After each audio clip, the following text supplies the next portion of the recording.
Hi, everybody. This is Joe from PrepAgent, and today we're going to be going over vocabulary. Let's get all set up. Make sure your computers are ready to go. And what we're going to do today is we're going to go over some flashcard review that we have on the PrepAgent website. We're also going to go over some vocabulary questions. I always emphasize the importance of knowing your vocabulary. Do not do the practice questions until you know your vocabulary. And I would say know it, I mean really know it. We have the vocabulary questions, which we're going to go over today. We have the flashcards you can review, which we're also going to go over today. And we also have the outline that you could fill out on your own time. Filling it out is a great exercise in memorizing vocabulary because it's an active activity that forces you to stay focused. So without any further ado, let's start tackling the vocabulary. And we're going to start with our flashcard review. Okay, so here we go. I hope you all had a good Mother's Day, by the way. Say Happy Mother's Day if you forgot.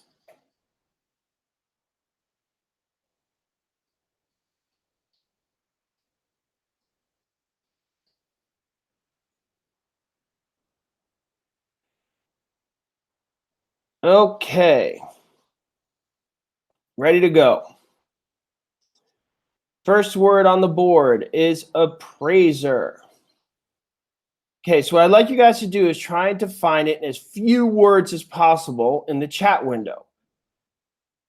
Okay, Stephen, you got to start it off well. Nice job, Stephen Nix.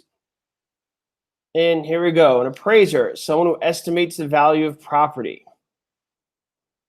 Okay, good. Now, I like the word estimate, all right, because the true value is the whatever ready, willing, and able buyer pays for it.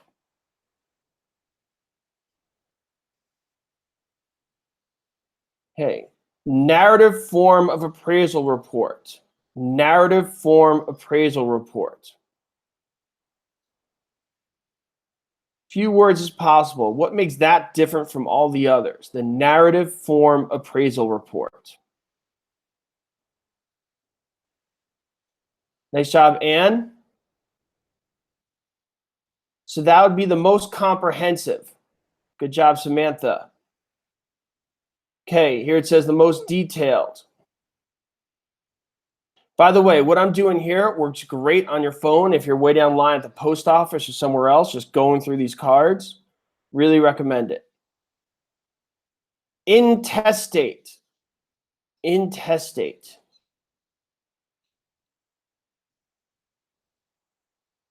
Okay. I see Samantha wrote no will. Amy wrote no will. Looks like all you guys seem to get this one. Without leaving a will. Good job. What I really like that you guys are doing here is you're using as few words as possible. If you could define something in 2 or 3 words, that's awesome. Okay? Because if you got to remember these long sentences, these long definitions, it gets convoluted, and obviously it's harder to remember. But a few words is perfect. So intestate, no will. Nice job.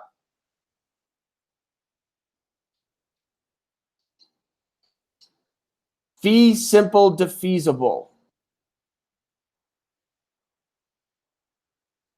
Fee simple defeasible.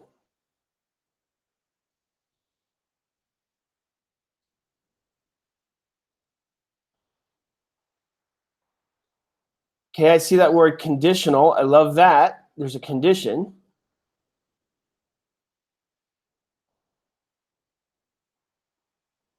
Okay, title is not absolute, but possibly maybe annulled or voided at a later date. Okay, because of that condition. For example, if you sell alcohol or if you have dogs, when it violates a condition, then you can lose the property. What is the maximum degree of ownership? What's that one called? What's that one called that has the maximum degree of ownership?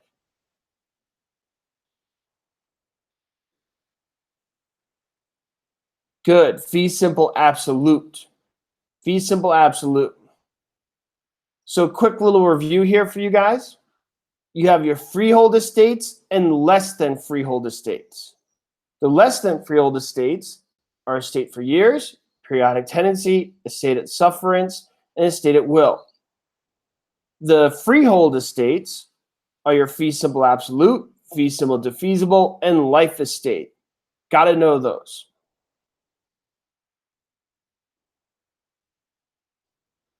Duress. Duress.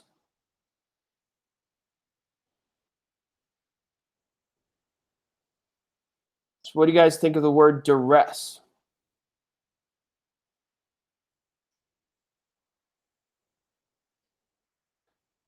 Good. I love that. Threatened, forced. Good job. So if you were under duress, it would make a contract voidable. Good. But the actual word here just means forcing one to do that which is not voluntary. So if you see a question that has the word threat, duress, force, that makes a contract voidable, not void. Why would it not make it void if you are under duress? So why would it make a contract voidable and not void if you are under duress?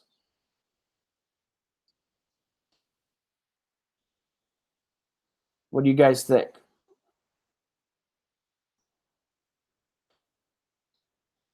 Nice job, Jamie. It's because you still would have the option to go through it. Somebody else's actions of putting you under pressure should not stop your option of being able to go through with something. Good job, April.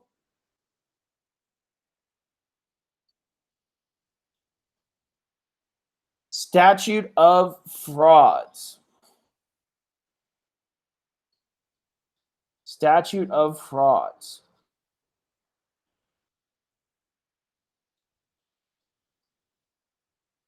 Okay, writing. Good. Must be in writing. What's the statute that has to do with time? What's the statute that has to do with time?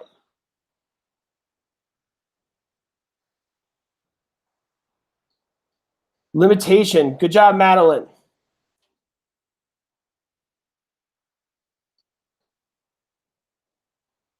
Good job. You guys are doing great today. Just out of curiosity, I want to get familiar with our audience here. I'd like everybody to write down what state you are from. Write down what state you're from. Let's see where everybody's from here. Now keep in mind, all these words we're going over apply to every state. This is basic vocabulary for everybody's exam. We purposely decided not to do state-specific information here, so I weeded all that out and concentrating on things that apply to everybody. Ooh, we got everybody from all over the country. Good stuff. Also, just in case you want the introduction of who's managing the chat, my partner Arthur, who's always with us, he's on the chat window. So if you have questions and I'm talking, he'll be able to answer them, because sometimes it's difficult for me to lead the instruction and write at the same time. So Arthur's there managing the chat. Here, Arthur, wave.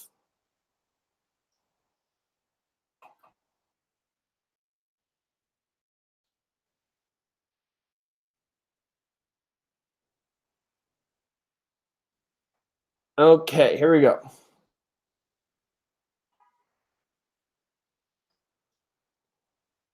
So Henry's question, is this good for studying with the state? It's not. We will help you with information that applies to everybody. The state-specific information is not what we're going over right now, obviously, because we want to help everybody here. Okay? So the state-specific. But there's a lot of information here that applies to everybody, and that's what we're focusing on here. No matter what state you're in, you have to know what the statute of frauds is. And you also have to know what an injunction is.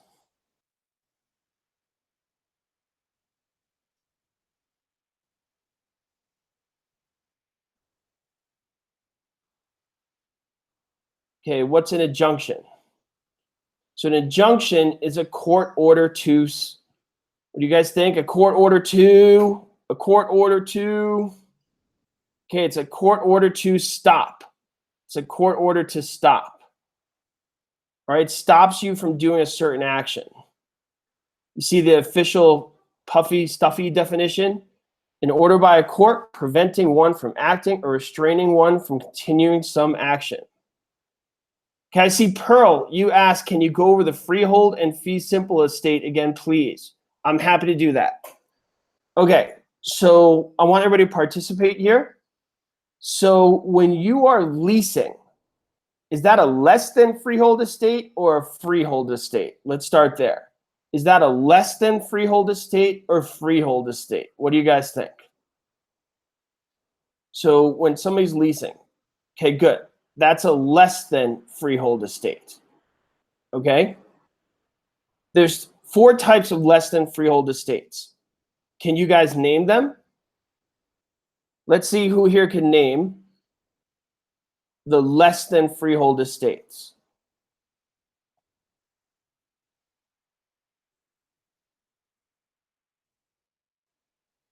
Less than freehold estates. Estate for years, boom, that's 1. Then you got periodic tenancy, estate at will, and estate at sufferance. Estate for years is the one that's for a definite period of time. So if you have 2 dates like May 1st to April 8th, that's an estate for years. Periodic tenancies is things like month to month. Estate at will means you could leave at any time. And estate at sufferance means somebody staying past their time, like a dead tenant, somebody who won't leave. Freehold estates, you have fee simple absolute, which is the maximum degree of ownership. And the only thing that you have to worry about there is taxes. So you don't have total free reign over the property. You have the government regulations. So you have the fee simple absolute, which is also known as estate and fee or fee estate. Okay, the next one you have is that fee simple defeasible, which we went over before. And that just means you have the estate, but it can be terminated upon the happening of a certain event. That event would be called the condition. If you violate a condition, you lose the property. And you have a life estate, which is ownership based upon the duration of somebody else's life. When that person dies, the estate terminates. And those are types of freehold estates. How is that for a quick summary of freehold and less than freehold estates? Good? Give me a thumbs up if that was pretty good. Okay, moving on to the next one.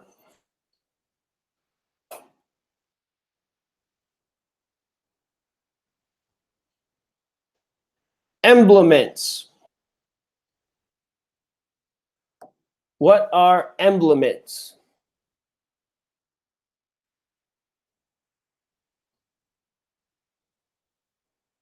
Okay, emblements. Annual crops produced for sale. Be very careful with emblements. People ask if it's personal or real property. And the truth is, it depends if it's a landlord-tenant or buyer-seller relationship. Okay, very important. If it's landlord-tenant, they're personal property. If it's buyer-seller, it's real property. Okay, so that one tricks people quite a bit.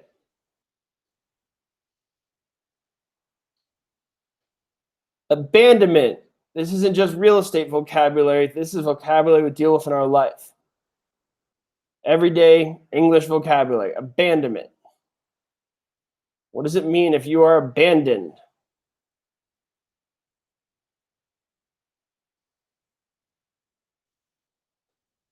The voluntary relinquishment of rights, ownership, or another interest, meaning you just got up and left. You walked away. Perfect. You see that a lot when they ask about leases. Puffing.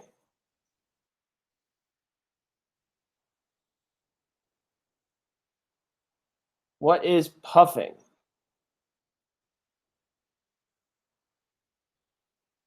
Puffing. I am the greatest real estate instructor on the face of the earth. That's an exaggeration. It may be great, but I don't know if I'm the greatest. Maybe I am. Who knows? Okay, it's not lying, but it's close. Perfect, Rose. You see this all the time in real estate. When people will walk into the house and they'll be like, oh my God, is that a door? That's the greatest door I've ever seen. Did you design this? That's amazing. What an amazing house. I love it so much. Greatest house on the block. Totally awesome. Okay, real estate agents are guilty of this all the time. Just go to any open house on a Sunday and you'll see puffing left and right. Okay, here we go. Deed.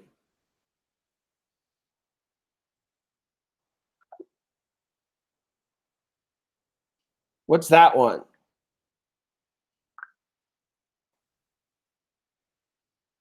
This is a super important one.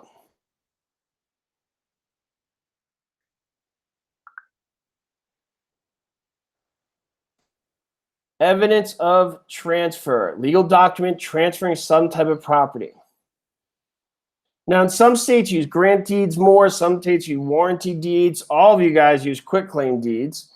Okay, but the basic premise, no matter where you are, is deeds are evidence of the transfer. Okay.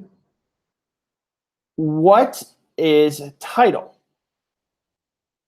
So if deed is evidence of a transfer, what's title evidence of? What do you guys think? Ownership. Great job.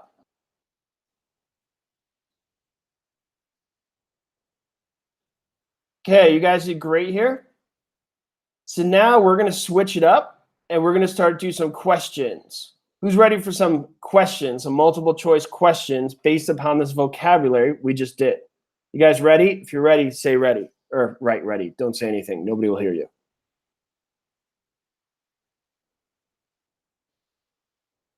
Okay, let's get some vocabulary going.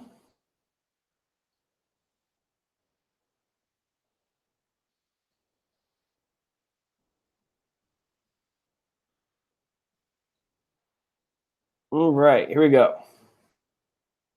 Personal property that is attached to real property and is legally treated as real property. A, fixture. B, chattels. C, joist. Or D, flashing.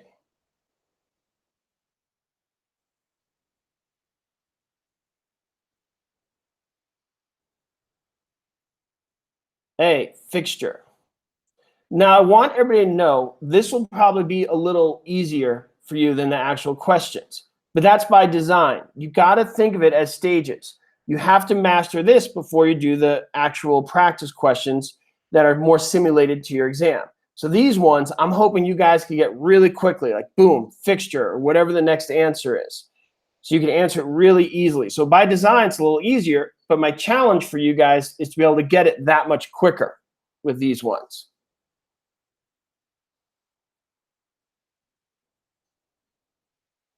One who grants property or property rights. A, grantus. B, grantee. C, grantor. Or D, grantee.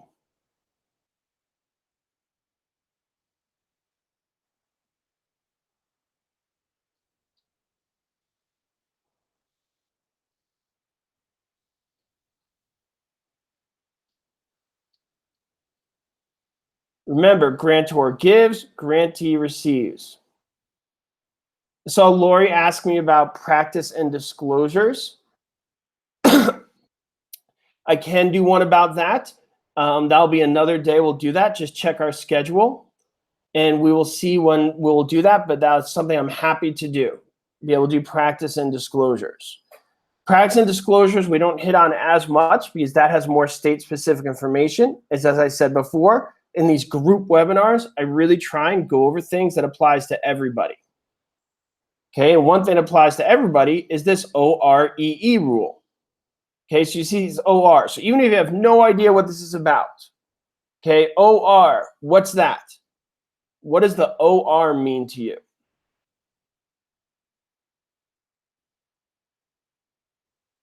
What do you guys think? What's that OR all about? Giver, good. Remember, hopefully you guys could do this rhyme. Lessor, vendor, optionor, grantor, the giver, the proprietor, for your pleasure. The other one, lessee, venti, grantee, vendi, gives me property, makes me happy. I know it sounds ridiculous. It totally does. But when you're taking your exam and everybody else is struggling and you're going, lessee, vendee, grantee, happy, and you pass, you'll be totally excited. And you'll be like, haha, screw all you people. I knew it. You guys did it. Okay, here we go. Next one.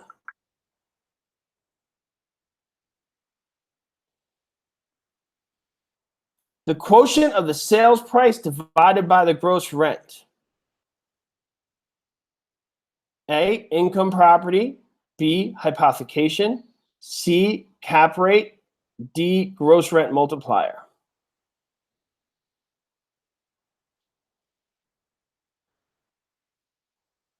Okay, and the answer here, gross rent multiplier. Good job, guys. So why do we have a gross rent multiplier? Because when you're looking at properties that you want to rent out, you don't care about the price of the property, and you don't care about the rental amount.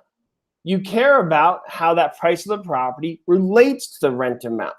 And that's where that gross rent multiplier comes in. For example, if it's $1 million property that brings in $1,000 a month, you're not that excited. But if it's a $100,000 property that brings in $1,000 a month, you're a little more excited. That's an obvious example. But when the numbers get a little more tricky, you need a formula. And that formula is called that gross rent multiplier. Now, on your exam, I need you guys to be careful of something. If they're asking about monthly gross rent multipliers or annual gross rent multipliers. And by the way, many of you will say, stuff on this exam does not apply to what I do in real life. This absolutely does. You should absolutely know how to do a gross rent multiplier when you have clients in real life. Okay, monthly gross rent multipliers are high numbers from like 80 to 120. Annual are numbers like 5 to 20, much smaller numbers. Okay? Does everybody understand that? So if you have a $100,000 property and they give you a monthly amount of $1,000, but they want an annual gross rent multiplier, what do you need to do to that $1,000 number, that $1,000 monthly rent, before you can figure out the gross rent multiplier? Okay, so what you would need to do is multiply it by 12. Okay, multiply it by 12. If what I said is confusing there, I did a video on this which explains it perfectly. Not perfectly, that would be puffing, excuse me. Explains it very well, and you can look it up, and we go through many examples and scenarios of when to use gross rent multipliers. Okay, let's move on.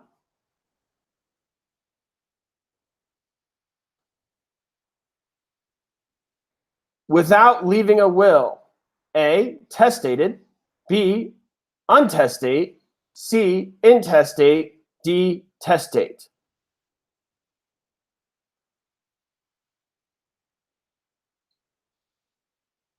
And the answer is C. Good job.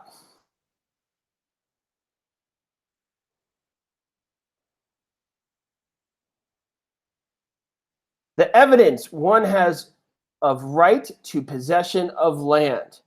A, deed. B, title. C, estoppel.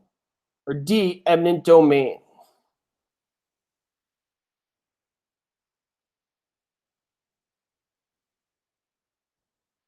Okay, and the answer? Title. Okay, remember, deed is evidence of a transfer. Title is ownership. All right? Now, I see a word here I want to go over, the word eminent domain. Eminent domain is one of the 4 government powers. Can you guys tell me what the other 3 government powers are? So there's 4 government powers you need to know for your exam. What are the other 3?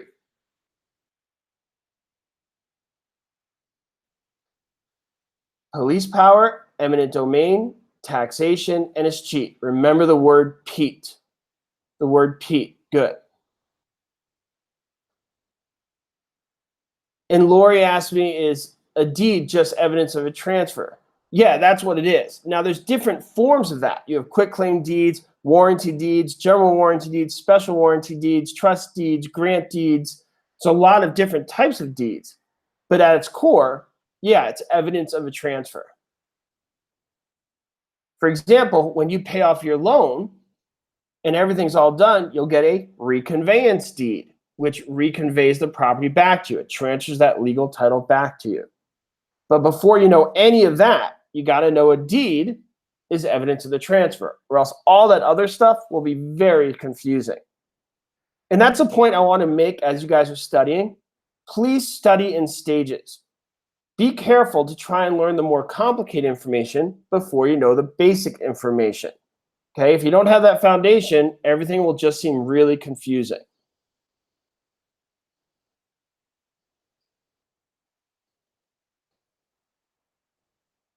Okay, let's move on to the next one. Having written a last will and testament. A, intestate, B, testated, C, testate, and D, testatum.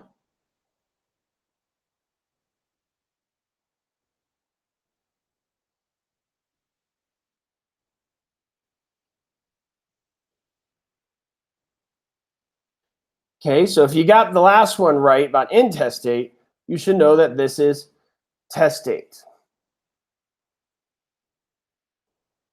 Okay, somebody asked me about cost approach. The chat went pretty quickly, but I did see somebody ask me about that relating to a library. So let me just review that very quickly for you guys. So you have different forms of appraisal. Market data approach, cost approach, you have the capitalization income approach, and you can also use the gross rent multiplier to figure out formulas like we discussed.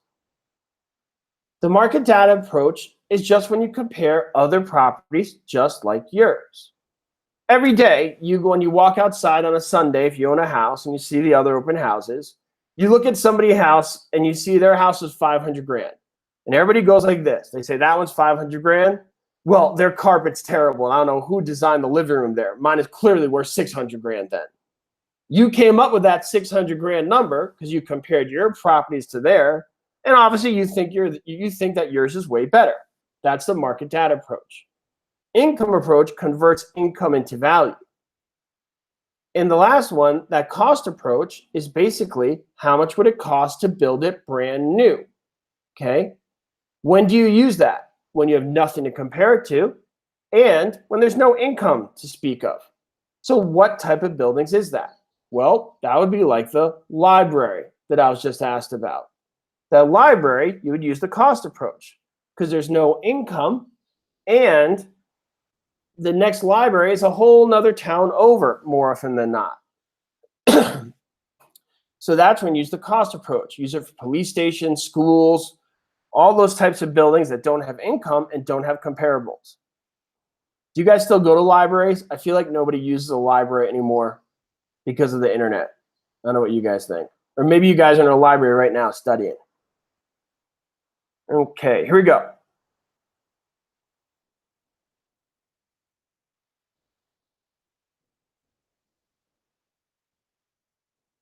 Yes, you'd use a cost approach to sell an old library, to answer, Michelle, your question.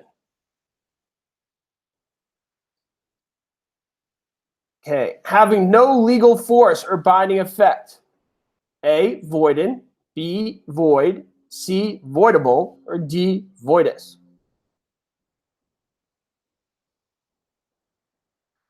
You're welcome, Michelle. Okay, the answer is void. A contract is void when it is lacking one of the four essentials of a valid contract. So my question obviously to you guys will be, what are the four essentials to a valid contract? What do you guys think? What are the four essentials to a valid contract?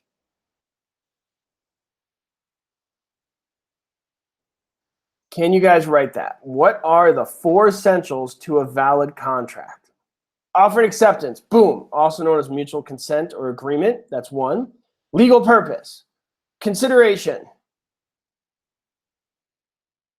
There's more. So you got your offered acceptance, legal purpose, consideration, and competent parties. Nice job. Good job there. If any one of those are lacking, the contract is void.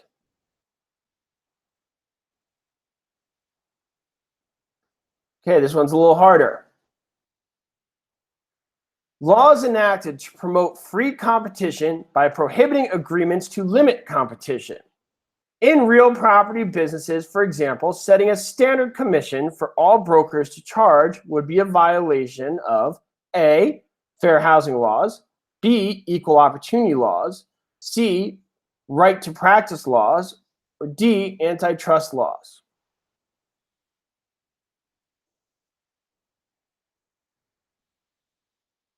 Okay, the answer here is D. Everybody should know this. Okay, these are federal laws. So if you're ever wondering which laws are state laws or which laws apply to everybody, whenever you see the word federal law, those apply to everybody. Sherman Antitrust Act is a federal law, and it's there to promote free market competition. What does that mean? You can't have things like price fixing, which is what they're talking about here. If they say standard commission in our area is 6%, antitrust violation. Okay. If you say, I'm going to take the south side of town, you don't come over here, you go on the north side of town, I won't go to your area. That's an antitrust violation. If you see a new agent and all the old agents say, hey, nobody talk to him, I don't like him, screw the new guy, we're all going to stick together, nobody work with him, that would be a violation of antitrust laws. Just remember, Sherman Antitrust Act has to do with free market competition. Yeah, my last example would be like group boycotting.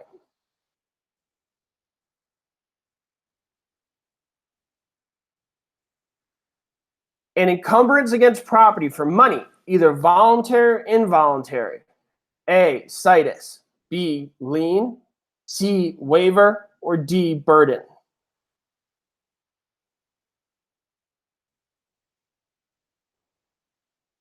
Okay, the answer is lien. Now, what's the difference between a voluntary and involuntary lien? Or better yet, give me an example of a voluntary lien and an involuntary lien. Can you guys do that? Give me an example of a voluntary lien and involuntary lien.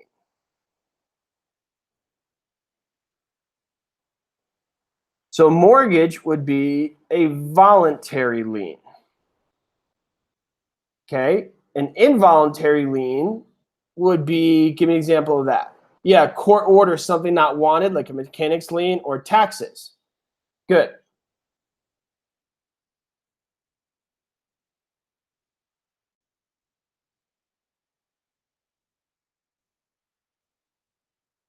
A lien created by statute for the purpose of securing priority over payment for the price or value of work performed and materials furnished in construction or repair of improvements to land, and which attaches to the land as well as the improvements.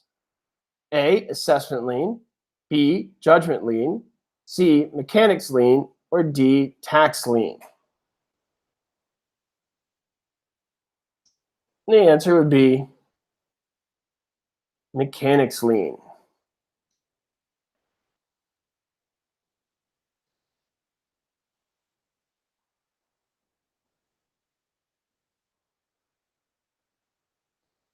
A contract formed by the actions of the parties rather than by their written or oral agreement.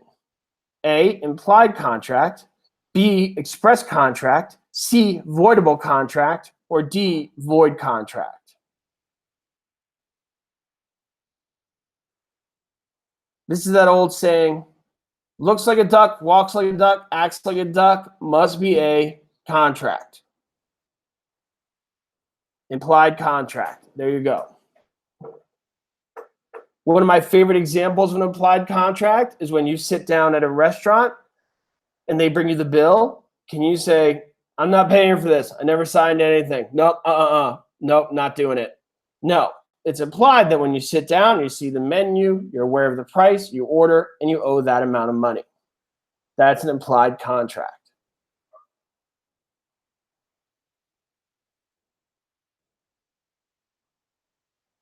Appraising the value of a property by comparing the price of similar properties.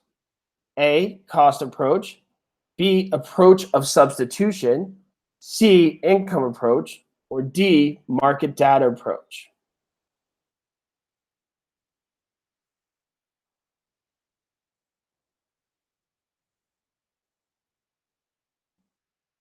Good. D, market data approach. Excellent.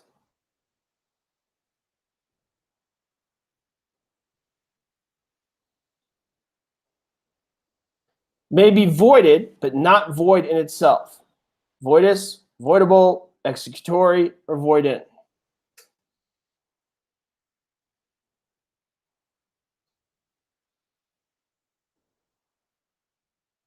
Okay, the answer, voidable.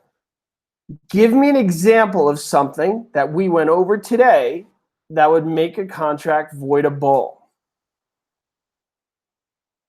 Give me an example of something we went over today that would make a contract voidable. Good. Duress. Great job, everybody.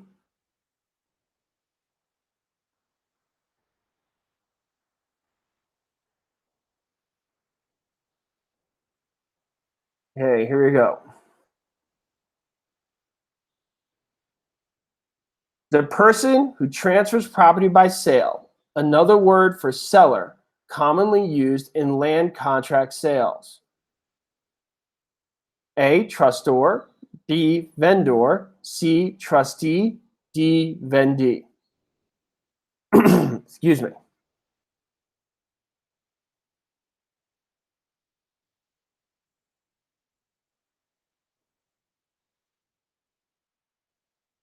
Good.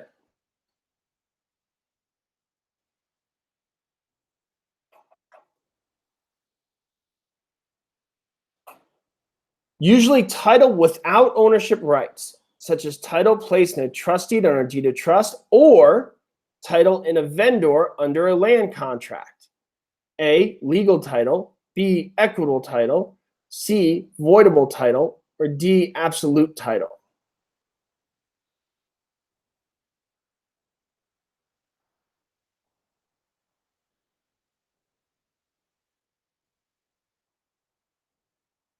Uh-oh. I think we're going to have to review this one. Okay, a lot of you went with equitable title. So let's talk about the difference between legal title and equitable title.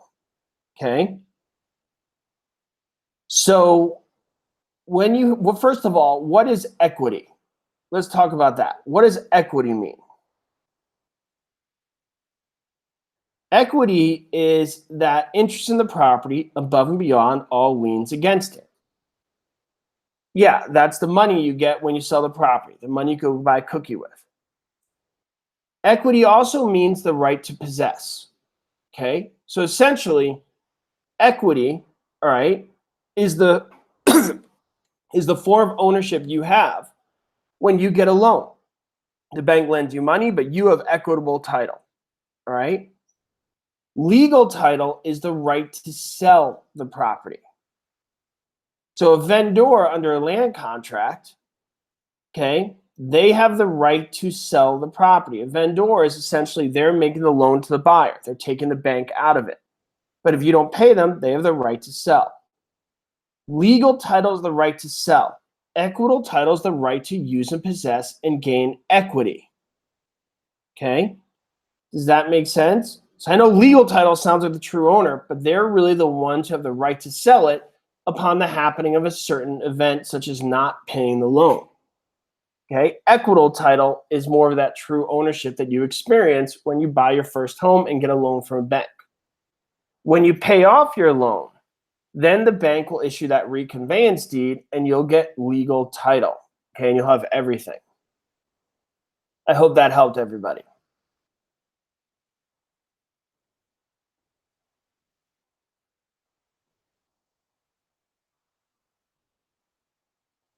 A listing under which real estate agent receives any amount over a given net amount to the seller? A, exclusive listing, B, net listing, C, non-exclusive listings, or D, open listing?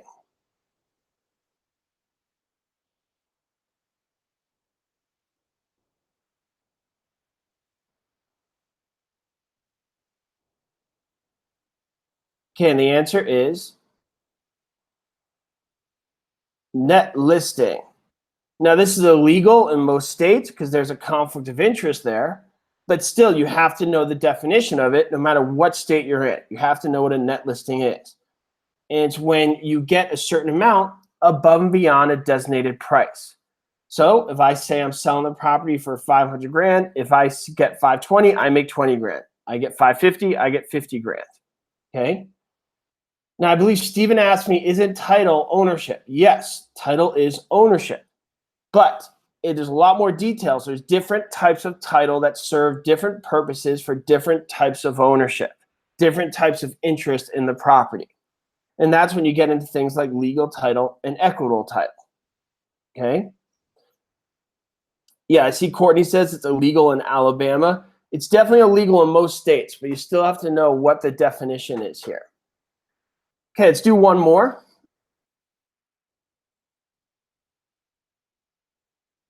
Okay, this relates to what we just spoke about. I'm going to do this again because a lot of you guys got it wrong before, but now we're all going to get it right. Usually title without ownership rights, such as the title placed in a trustee under a deed of trust, or the title in a vendor under a land contract. A, absolute title, B, voidable, C, equitable, or D, legal title. Okay, good. Now we're getting it. Now we got D. Good job. Let's do one more. Belonging or relating to the bank of a river or stream. A, littoral, B, avulsion, C, deciduous, or D, riparian. Good. Remember, riparian river, littoral lake, littoral lake, littoral lake, littoral lake. Okay, great job. It's a great day today, great group of people. I would like you guys to help each other out. A lot of you guys are nervous about the exam. Can you write in the chat window anything you guys think are helpful to others that you are doing to help yourself relax for the exam? Let's end it on that positive note today. Some of you guys do yoga, some of it's meditation, some of it's depending on the time they study. What are you doing to help yourself calm the nerves before your exam? Because most of us have not taken exams for a really long time, and this is scary stuff, and understandably so. Oh, Jack Daniels. My brother said that should have been the rightful name of his third child, Jack Daniels.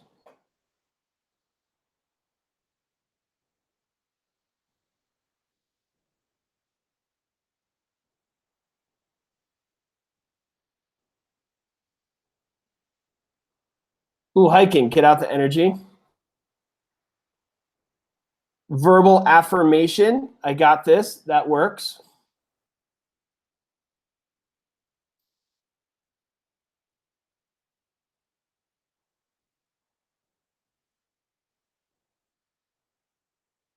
Good, study the vocabulary. So let me give you guys, so those are all great things. One thing I want you guys to remember is so many people focus on the exam so much, and that causes so much stress, all right, is I want you guys to remember the exam is not the end goal. The exam is selling real estate. Okay, excuse me. The goal is selling real estate. The goal is not passing the exam. And what I mean by that is you'll find people who will pass the exam quickly, but it takes them so long to get a deal. They're just not serious about the business, or they have challenges with it. Or there's different scenarios that are creating obstacles for them. And there's other people who take a long time to pass, but sell right when they're getting out of the gates. It all depends where your skill set is. We all have challenges in different parts of our lives. But sometimes people lose focus on the bigger goal, and that causes a lot of stress. The other thing, if you're somebody who's taking a long time to study, I want you guys to Remember, there's stuff you could do to prepare for selling real estate while you're studying. Okay, obviously you can't sell real estate and you can't solicit business, but you could start to get some of your marketing material ready, get things ready, so when you do pass, you're ready to sell. And you're faster towards the real true goal than others are who may have passed earlier than you did.